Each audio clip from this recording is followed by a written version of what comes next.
Assalamualaikum warahmatullahi wabarakatuh.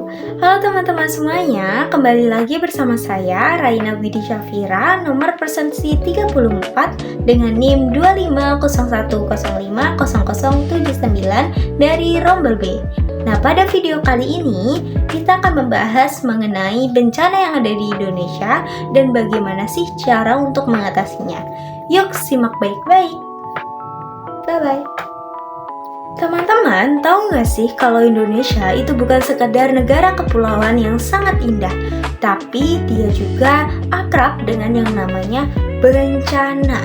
Nah, ada salah satu bencana yang paling sering terjadi di Indonesia dan juga bisa diam-diam menjadi ancaman yang serius bagi kita semua, yaitu bencana tanah longsor.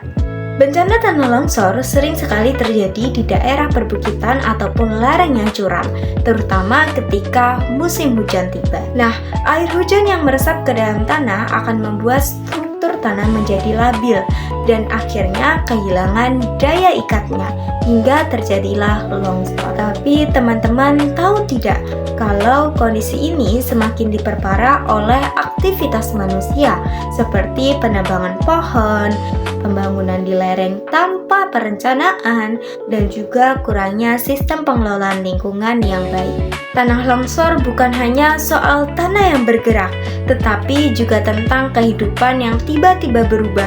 Gimana rumah-rumah bisa saja tertimbun dalam hitungan detik, akses internet bisa terputus, dan masyarakat bisa kehilangan tempat tinggal, bahkan anggota keluarganya. Nah, dampaknya juga meluas ke sektor ekonomi dan juga sosial, karena sekali terkena akan membutuhkan waktu yang lama untuk pulih. Perlu kita ketahui bahwa dalam beberapa kasus, tanah longsor sering sekali terjadi secara berulang di lokasi yang sama, dikarenakan tidak mendapatkan penanganan yang baik.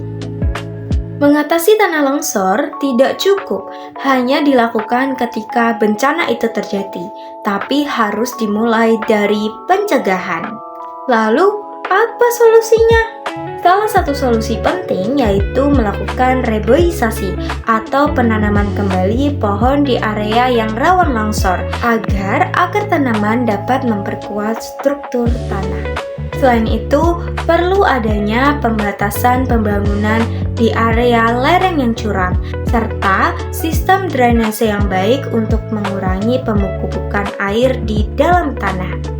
Nah, pemerintah juga perlu meningkatkan sistem peringatan dini kepada masyarakat agar masyarakat bisa mengungsi ketika muncul tanda-tanda longsor akan datang.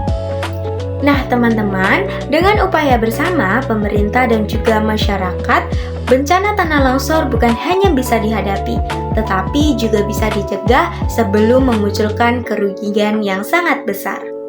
Yuk lindungi bumi kita. Nah, cukup sekian video kali ini. Terima kasih telah menyaksikan. Bye-bye.